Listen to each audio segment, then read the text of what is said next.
Get on in here. Week 2 is the bomb.com. Maya Angelou said, if people show you who they are, accept it.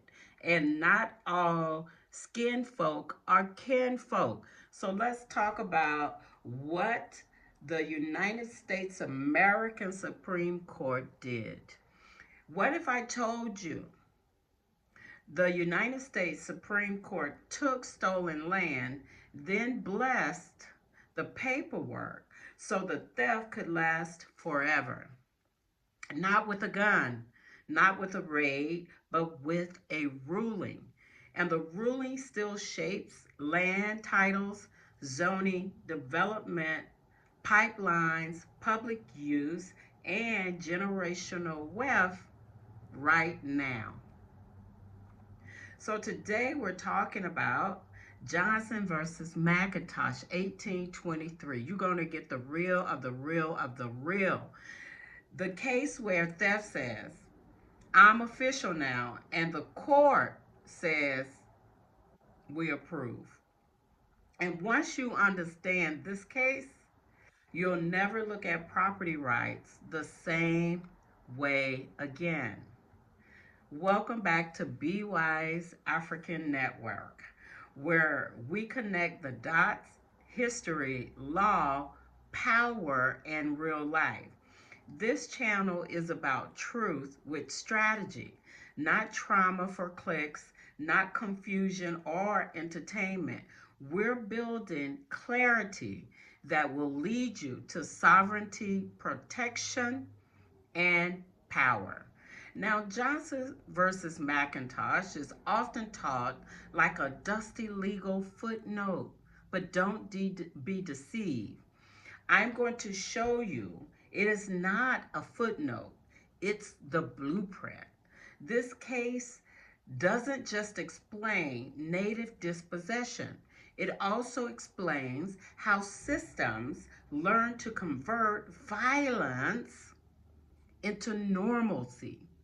And if you're black, if you are indigenous, I said if you are black, if you are indigenous, if you are African diaspora, if you care about land, reparations, repatriation, or wealth, this matters. Because whoever controls the land controls everything built on top of it. So here's the question: can the court legalize stolen land? Because in 1823, America's top court said, yes, we can, and then built a whole property system around it. Stay with me, if you will, because by the end, you're going to have the language to explain this case in plain English and the tools to challenge the mindset it created. Now, here's the setup: two owners, one piece of paper. Let me break it down to you like this: two groups claim the land, are the same land. One side said, we bought it from the native people. Who the native people? We already been talking about it the whole week 1. The other side said, we got it from the U.S. government. So the fight wasn't, is it right? The fight was, who was the better title? And here's what's wild: both sides were basically saying, we own it. But the court had to decide, does buying land directly from native nations count? Or does only the government have the power, reminded by the Doctrine of Discovery, to control title? So why is this case important? If the court said private buyers could purchased directly from native nations, it would threaten the entire land system of the United States. Because then a whole lot of government grants and official titles becomes questionable. And when titles get questioned, wealth gets questioned. And when wealth gets questioned, power gets nervous. So the stakes were never small. Here is the translation of what I've just said in simple terms. The U.S. Supreme Court wasn't just deciding a land dispute, it was deciding what kind of nation America would be. A nation where indigenous nations are treated as true owners, or a nation where ownership is defined by a colonizer's paperwork. And guess which one the U.S. chose? If you said the colonizer's paperwork, then we're in it to win it. Okay, we're on the same page. Here is the court's trick. You can live here, but you don't own it. Sounds familiar? You can relate this to what's happening in Africa today with the land title issues. This is the key move in Johnson versus McIntosh. The court said Native people have a right to occupy the land, but not a right to title. Let me say that again. You can be on the land, but you don't own it.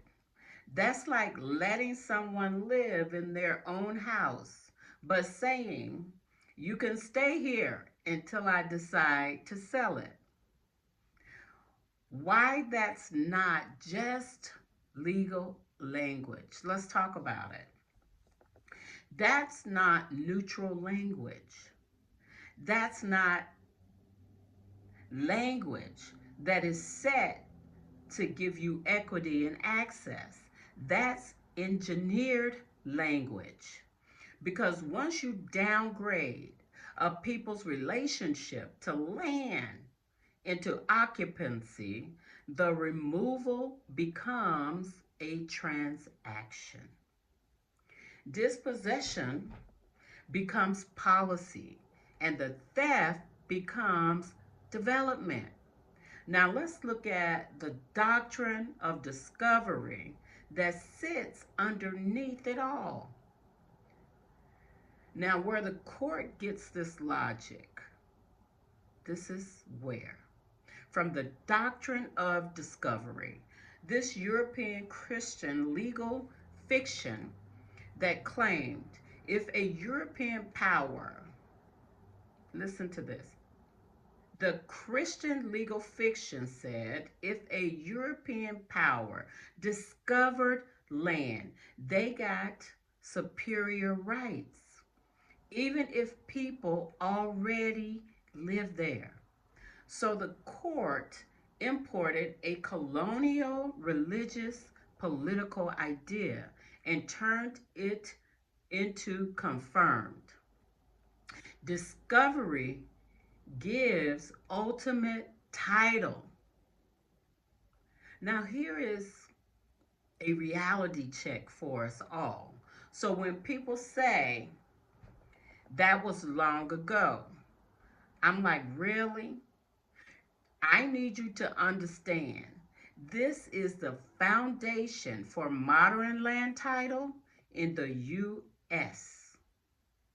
This case is a root system, and the fruits from that root is everywhere, and it affects everybody. When the theft becomes title, now we're going to talk about the real function of the decision. So let me just keep it plain and simple and be honest here. The court wasn't discovering truth. The court was stabilizing a system that suited power.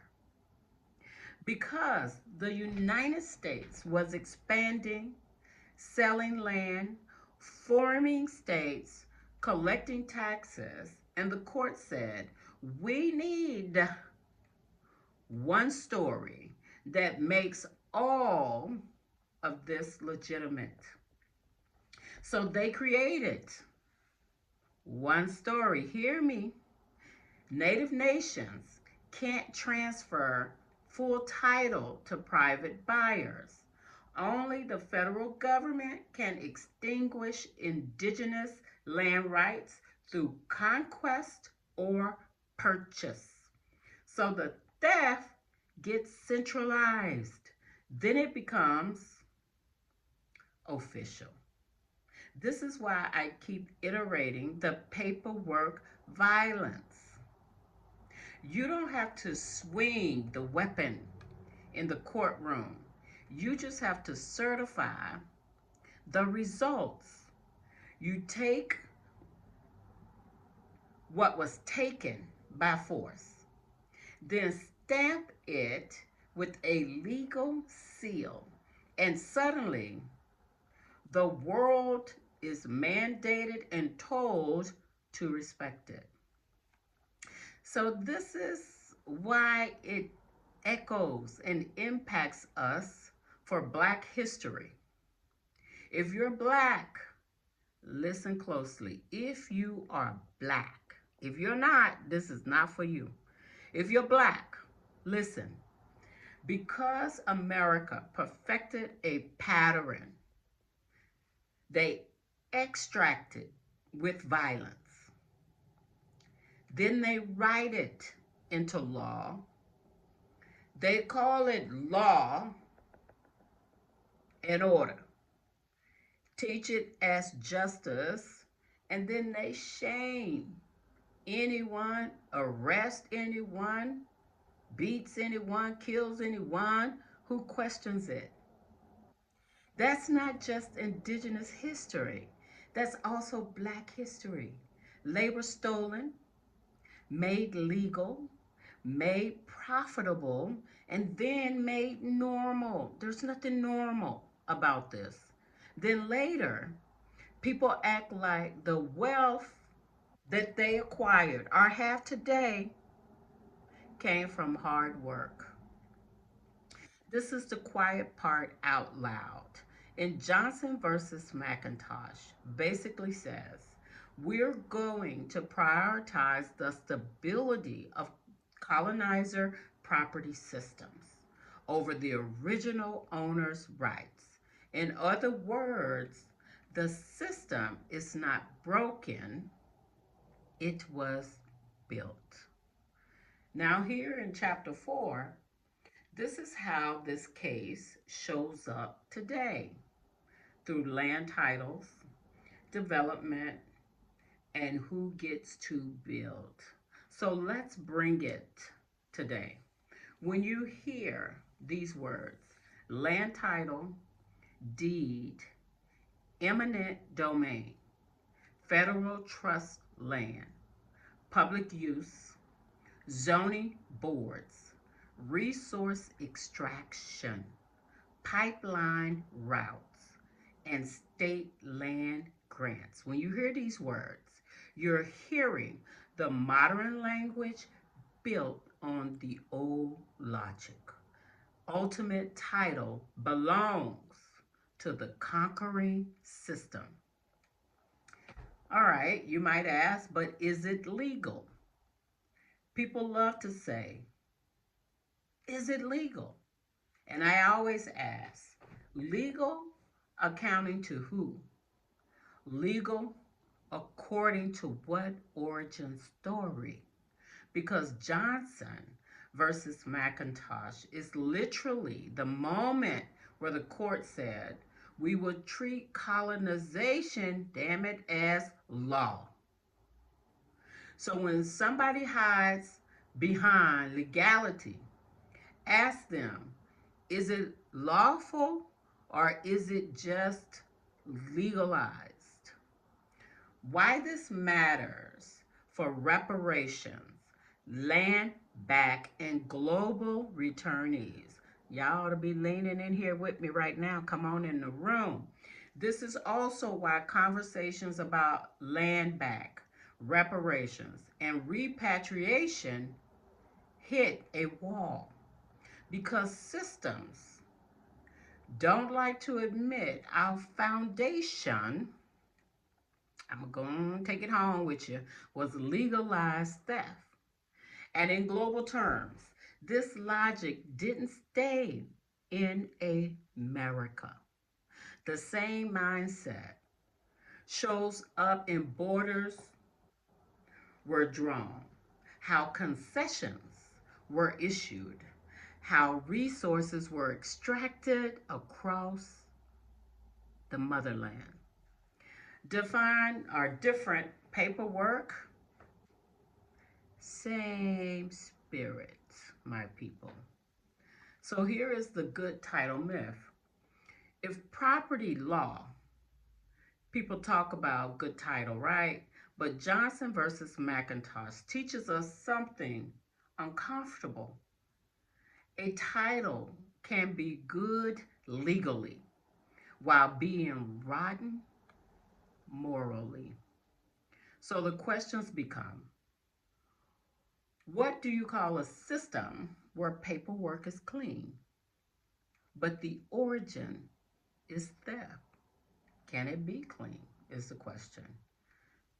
And now we want to talk about how we challenge the mindset today. And we do that. We start with language. We're going to name the pattern. Step one is naming it. Not discovery, not settlement, not expansion, certainly not manifest destiny. Call it what it is, a dispossession legalized. When we name these things accurately, we stop participating in the lie. Let's talk about support, the structural solutions. Real challenges happen through indigenous-led legal movements and land reclamation strategies. Treaty enforcement fights. This is what it is. This is the solution. Local land trust and community land stewardship. And then federal and state policy reforms. This is where we should be. Truth and reconciliation models, as well as historical correction in education. I'm going to say that, historical correction in education and media. And for Black communities, we also learn from this case that wealth isn't just money, it's land, it's law, it's access and protection. Let's talk about a personal strategy. Stop worshiping the system, legality. That is not it. That's not it. That's not where we are. That's not where we need to be to overcome this situation and win, because power wins. Here's the BWAN mind shift, Africa enthusiasts. Stop treating the system stamp as the highest form of truth. Legality is not morality. A court can be a weapon. A ruling can be a receipt of robbery. So ask better questions. Who benefited? Who was silenced? And what story had to be believed for this to feel normal? If you are here, this is your lane. We are in it to win it together. We don't just consume history. We use history. We become fluent. We stop being gaslit in this process. And we stop being surprised by history. We become active participants, learners, growers, developers, and game changers. We have to change this narrative and change the game. We have to be in it to win it. Collective work and responsibility with love. I said earlier, all skin folk ain't kin folk. But if we want to win this thing and understand this system, this is it. You have to understand it. We're not judging it. This is just the truth. This is where the rubber meets the road. It is what it is. So in Johnson versus McIntosh, it is the moment America's highest court effectively said, y'all come on in the room. This is what America said. I didn't say it. BWAN didn't say it. America's court said, we know this happens and we will forever protect the outcome. That is when the theft becomes titled. You talk about entitlement. This is it. Now I want to hear from you because this is bigger than a textbook. I need to hear from you. This is bigger. So I have a question for you. Should a court be able to legalize stolen land? Yes or no? Drop your answer and tell me why. Right? If you want to continue or the next episode in this series, do me a favor. Just hit the like button, subscribe, and share this with one person who still thinks property law is neutral. Because once you see the real blueprint, you stop calling this whole thing accidental. I'll see you on the next one, where BWAN is going to build power through consistency and truth. This is no accident where we are today. And so if we want to change directions, we need to first understand how and why it occurred and why it continues today. And then we have to wax bold, stand up in America and all over the world where there's global black and brown people. So there's a collective work that's required globally for us to get what belongeth and to understand the system. So it's not like you're extracting, you're taking, you're creating equity and access, and you're restoring. You're going from neutral and you're restoring to natural. Peace, love, and light. We'll see you on the next one. Take care. Be wise, African enthusiasts.